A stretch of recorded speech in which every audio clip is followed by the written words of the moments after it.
So do we start the show with like a Brett Musburger sort of, you are looking live? Yeah, I think that's a good way to start. I think that's a solid way to start the show. All right, let's start it.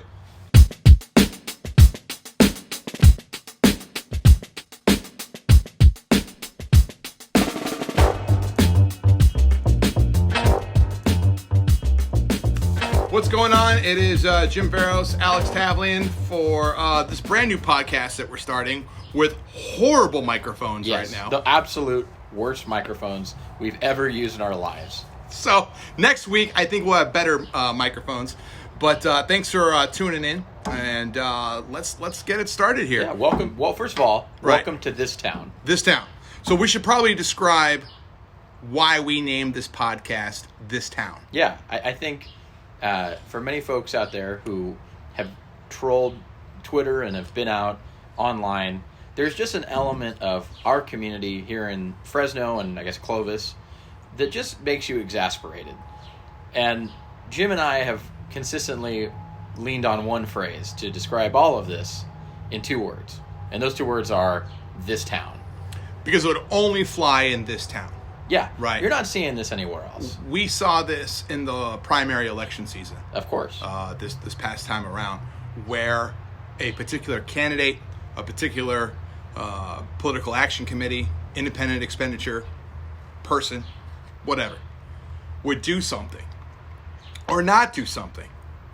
And we would literally say, only in this town does this fly. Yeah, and it certainly was the case. If it was a particular candidate saying something that they thought would help the campaign that would not, or you had a whole bunch of stuff you could use on a person and you didn't use it. Yeah.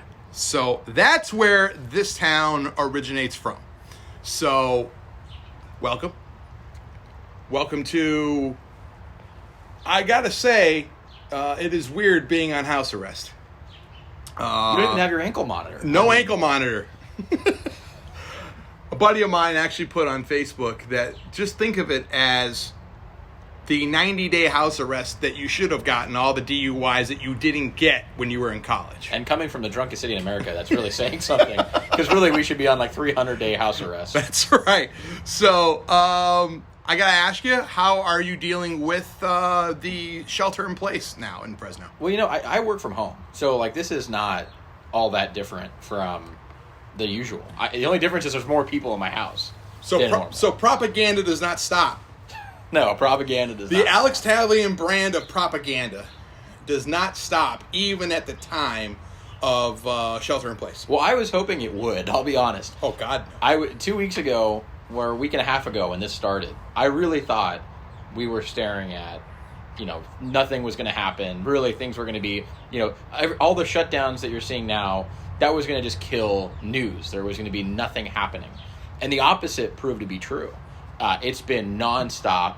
It's been as high octane as you can get while still being 6 feet away from people. Correct. Also, you know what? I didn't bring the measuring tape. We are 6 feet away from each other. Are we? We are. Okay, well, that's absolutely. Good. I don't want the Fresno County Department of Public Health to come down and beat us senseless. So, well, you would know the people that would be coming for you, which means that they'd be coming for me. Exactly. And so it's not a whole lot different, other than there's just more stuff going on. So, what is the most surprising thing during the? Let's go back a few days before the shelter in place was ordered by Mayor Lee Brand and the City Council. Okay. So let's say it was the Monday before shelter in place. Right. You and I both were hearing that this was coming. Yeah. Oh, and even the governor was hinting at it. And that's where I was going to go with. But we both thought it was going to be a Gavin Newsom edict that was going to come down, and everyone was going to sort of shrug their shoulders and put their arms up and say, well, governor's in charge. What do you want us to do? But that's not how it happened. No, and it hasn't been up until last Thursday. Mm-hmm. Every step of the way, from when schools closed to when different areas of the state started shutting down, Governor Newsom has not had to order a lot of stuff. And that's been, I think, correct me if I'm wrong, that's a surprise to me. I don't know if that's a surprise to you, but that's certainly a surprise to me. Because even though this state is primarily blue, counties don't like being told what to do. I don't care what stripe you are. Right. Counties and cities just don't like being told you will do this or else. Well, I think it leads into the middle child syndrome that is the Central Valley between LA and San Francisco. Sure. And I think that both brothers or sisters, whatever you want to say, with San Francisco and Los Angeles, you knew they were going to get more attention than us just because of the sheer density of their population. Right. And I think that's where we sort of circumvented a lot of the California problems, was that we don't have that density and we didn't have the cases right off the bat. The problem is we are the epicenter of the ag world. And we all know what happens when spinach gets tainted. We all know what happens when there are issues with labor in the food source. Right. So I think there was we got lumped in with the rest of the sort of coronavirus stew that was being made up in Sacramento, that there wasn't going to be region by region or county by county edicts. It was all or nothing. And when San Francisco got shut down, when LA gets shut down, we're getting shut down too. Oh yeah, the bigger issue is not only are we producing the food, we're also shipping the food. Correct. And so, you're interacting with this quote-unquote petri dish of the state. You're going into San Francisco having to deliver the food we grow, or you're going into LA or San Diego. The exposure the risk is still the same for people who are delivering as they are for people who are growing. Which is why I think both you and I thought that the governor's edict was going to come down. But not the local. Not the local. Right. Somehow, the local launched first. Right. What are you hearing in regards to how this came about? The biggest word out there is that there is a level of coordination amongst local governments in California. You're seeing a lot of the counties specifically coordinating, but you're also seeing a lot of the big mayors, the big city mayors, coordinating as well, and you're seeing it in many of their responses. Not all of them. The big city mayors is actually a informal group, but they do meet and they do have meetings with the governor. And in fact, they met with the governor not that long ago. And Lee Brand is a part of it, the mayor of Fresno. Mayor Karen Go down in Bakersfield, also a part of it. They don't all they certainly don't agree on everything. But recently the homelessness crisis and this have kind of put them all in the same boat. But Bakersfield showed no willingness to get involved in declaring a state of emergency, issuing a quarantine order. And so that's what made Fresno so unique, is they declared it without any of the other regional... You're talking about the city of Fresno. The city of Fresno, excuse Right. me. The city of Fresno issuing their quarantine order was very odd because it was done with no one else on board. It was done without the city of Clovis, our next door neighbor. It was done without the county of Fresno, who actually, and I wrote about this in a column, they're the only ones... Yes, you did. I did. It was a fire. Yes, column. you absolutely did. But it was the big takeaway there was, the county of Fresno has all the public health officials. They have all the doctors. They have all the researchers, and they're not calling for it. And when they're not calling for it, you kind of have to wonder, well, what really is driving it? And I think at some level there is and I've called it an institutional feedback loop. Everybody gets on these conference calls, they get on in these meetings, and there's just pressure to do it. And city leaders have repeatedly told me in the last week, we don't want to be guilty of doing too little. So we'll go overboard if necessary within the confines of good consciousness, but we're not going to be accused of doing too little. Right. And I think that's it's whether you like it or hate it, that's fair, because at the end of the day, they're the ones who will be held responsible for the response. So we started hearing on Tuesday that the shelter in place was going to be ordered by the city of Fresno. Mm-hmm. And by Wednesday morning, we knew it was going to happen. Wednesday afternoon. Yeah. Well, originally it was going to be in the morning. It was going to be in the morning. And then they pushed it. So we knew something was up. Something was going on. Something that was interesting was that I was there at the press conference or whatever we're talking These are about. weird. They're weird meetings because they're not technically a city council meeting. And just for the record, we've been doing this podcast now for 8 minutes, and now a black helicopter is flying over us. Take a listen, ladies and gentlemen. This is what happens. There we go. We made somebody angry. Wave at Black Ops. So we started. So I'm at this press conference, and every media outlet, English and Spanish, is there. Except for us. Well, you were not there. We follow social distancing. We stayed home and watched the live stream. I did not, because there's no shelter in place involved yet. Sure. So I'm there. I'm there with a couple other individuals from certain organizations, which will go unnamed. Mm-hmm. We're standing there, and Council President Miguel Arias starts the press conference. He gives his 2 cents, maybe even 3. Then Mayor Lee Brand comes up, also says the reasoning of why this shelter in place is being ordered. And then Assembly Member Joaquin Arambuil shows up. Mm-hmm. And his tone was a little bit different than the other two. Right. Miguel Arias and Mayor Lee Brand both came out and said, this is needed. We're trying to keep everyone safe. And we want, no matter where you live in our city, we want everyone to be okay. It might be going overboard, but like you said, we'd rather be guilty of too much than too little. Which was the tone I felt that I was getting from both of them. Words were a little different. But that was the consistent message, and that's been the consistent message since then. Right. It's been very steadfast. Then Assembly Member Joaquin Arambuil grabs the mic and says, I agree with Miguel Arias. I agree with Lee Brand.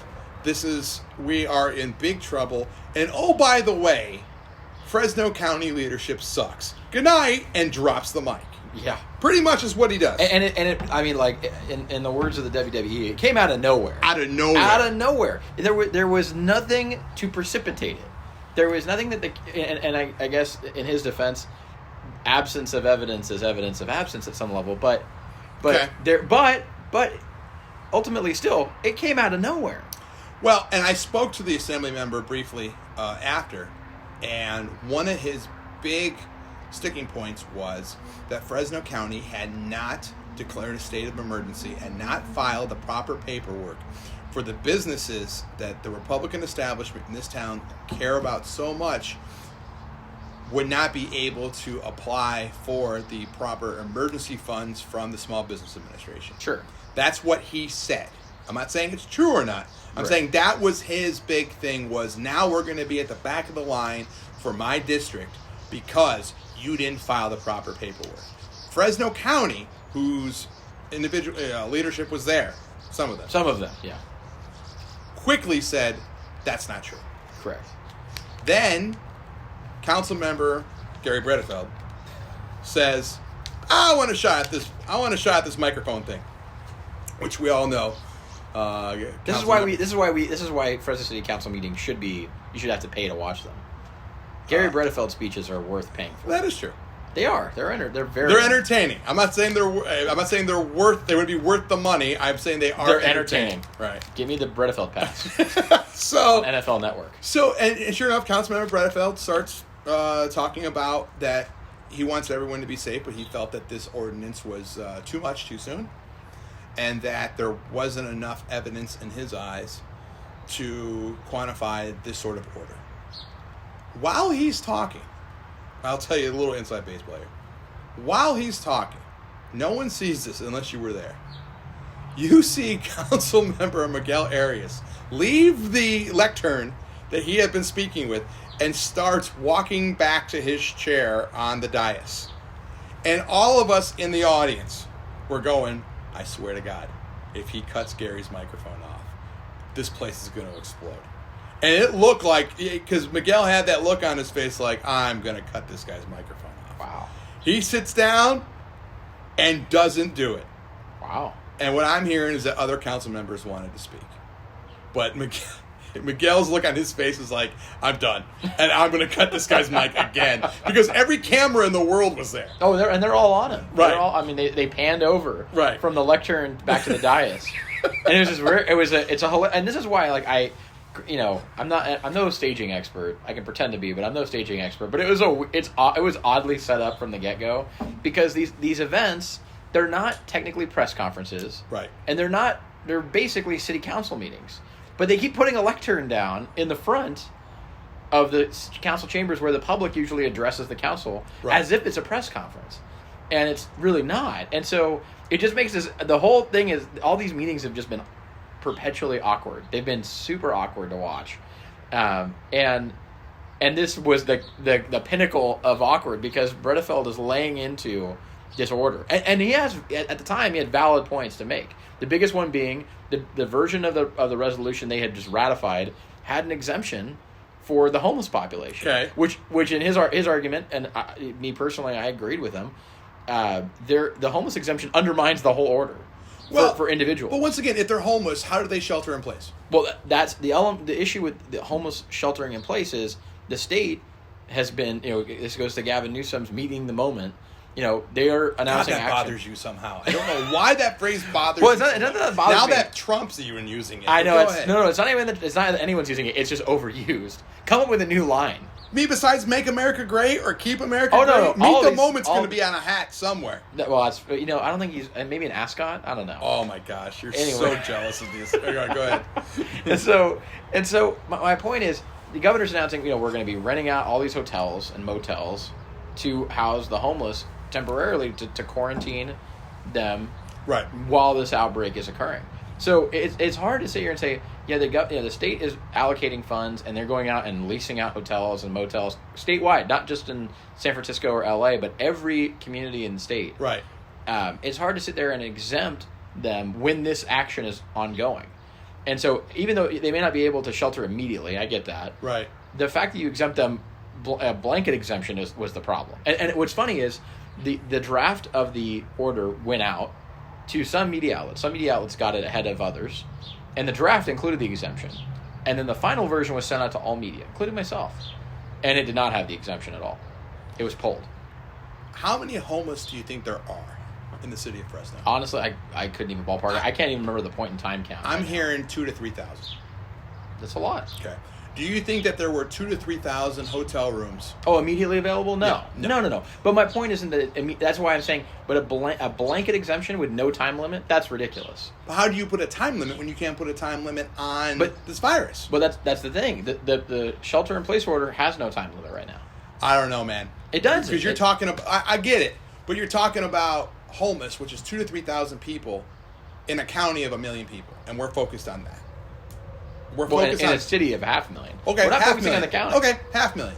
Yeah. We're worried about 2,000 to 3,000 homeless people.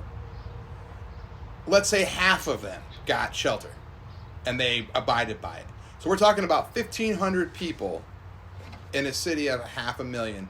That one, how do we even tell them that there's an order in place? Who's going to go out and tell Marge on the street corner, who's living in her freaking shopping cart and her 4 dogs, that she's got to leave? I mean, that's Who does that? I mean, to be So honest. if you're going to include them on that order, Right. where's the enforcement? Well, and that's- Andy Hall's already pissed. Well, Andy's already a mad guy. Andy's a mad guy. Andy's had a rough week. Because man. I want to be the person that calls Chief Andy Hall and go, hey, by the way, not only do you have to make sure that all the law-abiding citizens are abiding by this, but you guys got to go tell the homeless that the Motel 6 is open and they got to go. And oh, by the way, do you have any ID? And don't steal all the Danish at the continental breakfast. Oh, first of all, those Danishes have been there a while. Leave them be, Listen, man. don't ever make fun of the continental breakfast. Eh, All right, But so no, but- so it gets passed. it gets passed. Right. Does it get ratified to where they are exempt? Or are they not No, exempt? they are not. So No. right now, if you're a homeless person, You were supposed to be sheltering. you're supposed to be sheltered. Yeah. But there's no enforcement. So on the homeless end, the connectivity is murky. There is an element of it that is coming in from public safety. There is an element that comes in from those, like the community partners that operate, like the Pavarello House and the Rescue Mission, that kind of connect them, that have always connected them with services. So there's that sort of in government jargon linkage that gets them to shelter once, whenever those hotels are rented out. But the key thing, and as you mentioned with Andy Hall being upset, there is no law enforcement or police power use to enforce this order. For anybody, sheltered or unsheltered right now. If you have a home and you're not, and you're like you and I, Right. and I drove over here, and before I drove over, I stopped at a salon to get my hair done. Yeah, I mean, I'm violating the order. But there's no enforcement. But there's no enforcement. The cops are not going to stop you and fine you or arrest you for that. And Andy Hall made that really clear in the letter. Who has the power to make it enforceable? The city council and the emergency services director. So if the city council decided to come out and say, no one's listening to this enough, we're going to make this enforceable. Could the police chief tell the city council, I'm not going to abide by this? I'm sure he could try. I'm sure he may try. Because he doesn't have the manpower to do it. Right. I mean, like, you know, this goes to the overarching issue of, like, how many cops do we really need on the streets? And the answer is always more, because we do. I mean, there's no argument there. The issue for that, though, is he could try. They may fire him. So you think they would fire him until they found a police chief that would... Yeah, it'd be like a Saturday Night Massacre. Right. You know, We're gonna fight this is someone. becoming a very Nixonian the last couple of weeks. All right. So speaking of Nixon, let's stop insulting law enforcement and insult elected officials, which is a lot easier. So you're Gary Brefeld over the weekend. Yeah. Last night decides he's gonna pull out charts and graphs. Yeah. All right. You pull out the Nixonian Cambodian charts that he looks like. He looks like he's about to bomb Cambodia. Okay. And I told him this. To his face. Right. And he laughed. He thought it was hilarious. See, I more thought he was like Ross Perot with his charts. You know, that's he definitely had that sort of like, you know what? I'm going to pull out these graphs. I'm going to show you how much, you know, you can give a horse peanut butter, make it look like a talk, but it doesn't mean he's saying nothing. You know what I mean? It kind of had that sort of vibe to it, too. There's a little bit of a mix. It's like a modern day, like, it's a color TV equivalent. Listen, if you got to use charts and graphs, it's over. Yeah. I'm sorry. It's hard. That's not easy, man. It's a hard hill to climb. But you know what's funny, though, is points, people are, if you take a look at the commentary coming out of the last week. Right. People here locally, they see Bredefeld's side of the argument a hell of a lot clearer than they do Arias, Will McQuan, who's the emergency services director and the city manager, and Lee Brand. They see that side of the argument a lot clearer. So you think Lee Brand and Gary Bredefeld are on the same page? No. Okay. Because I think there's three arguments. There are. I think you got Gary, I think you got Mayor Brandt, and then you got council. So here's my question: What's the Lee Brand argument? What's the difference? That's what I'm curious. I would say this. I would think the Lee Brand argument would be is stay home, please.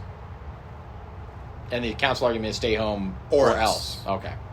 And I think Gary is, I would stay home, but I'm not going to tell you to stay home. But if you want to do cartwheels on your sidewalk, go ahead and do it and invite your friends over. Right? I think that's sort of where it is. And I think a driver of this, and it's important because a lot of emphasis is placed on the individual order, the shelter-in-place order, and not a lot is placed on the business order. And to be honest with you, again, I'm going to pull this card out, but right. I am a lawyer. And now I'm I went to law school and everything. I passed the bar. It's fine. But I, right. The legally enforceable element of the order that was put out on Wednesday is the closure of non-essential businesses. The shelter-in-place order, again, is as I call it, a strongly worded advisory. Like, you should probably do this. Now, I will give Councilmember Bredefeld credit that I do believe that he is representing his district's interest. Sure. I think that if you were to poll District 6, then I do believe that you are correct. I think that his favorable numbers would be through the roof in regards to this.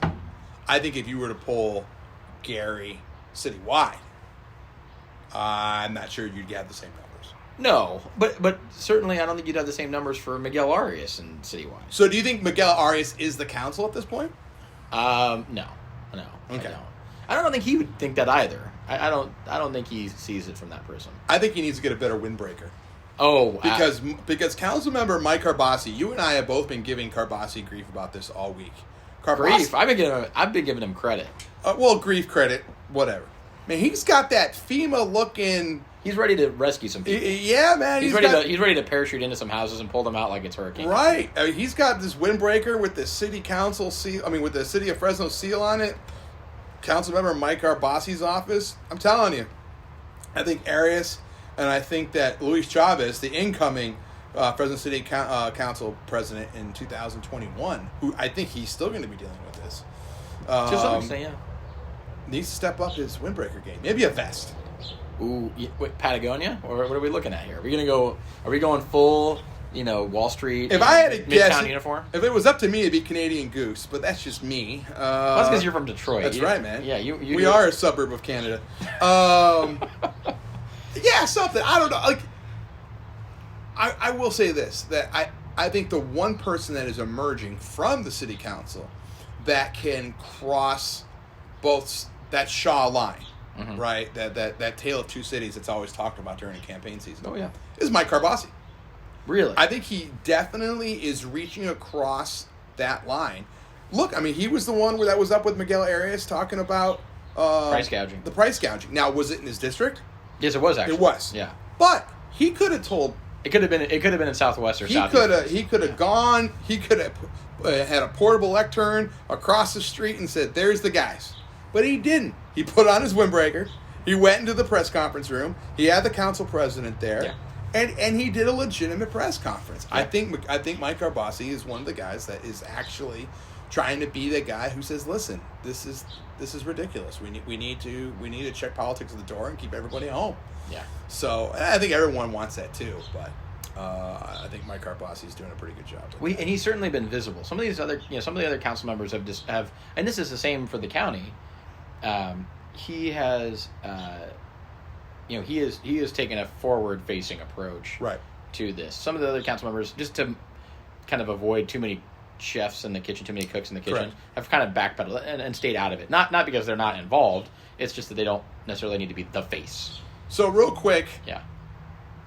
Rest of the week, do we see National Guard at First and East? Do we see them just at the food bank? Real quick, what's our guess? So far, the word on the street as of today, right? And we'll probably get to this in a sec, but as of today, the word is the National Guard is their orders are getting accelerated, right?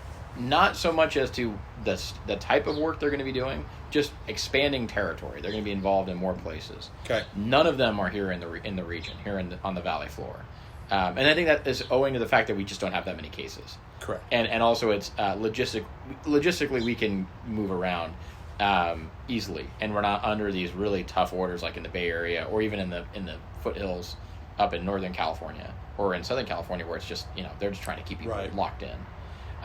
So it's easy to get around. It's not as hard. So I don't think we're going to see them here this week. If we do, it'll happen literally like Friday. If they're going to make an order in the valley, it's going to be at the end of the week because there's nothing showing us we're going there. All right, and then you called me out. You put me on blast on Twitter about Dutch Brothers. That's my job. I know. So Dutch Brothers. What was the question about Dutch Brothers? I think they suck.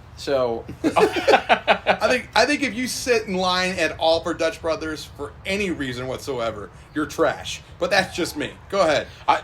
Here's a question, and this was the question I threw out there for folks who didn't see it. The question was, how long is too long to wait? 90 seconds. That's the Jim Verros answer. So backstory on why I asked the question. So last night I'm out doing a brief essential business out in the city of Fresno. I'm driving around. I'm getting ice cream. Okay. I stop to support a local franchisee of Foster Freeze. Okay, very nice. Grab a cone. I'm driving back home and I pass by the 24-hour Shaw and West Dutch Bros. They actually have a 24-hour. I think it's either it's 24 hours or it's open like till 1 a.m. or 2 a.m. It's open super late. And this is like 9 o'clock at night. Right. There's 8:30, 9 o'clock at night. The line in this for this Dutch Bros is 35 cars deep.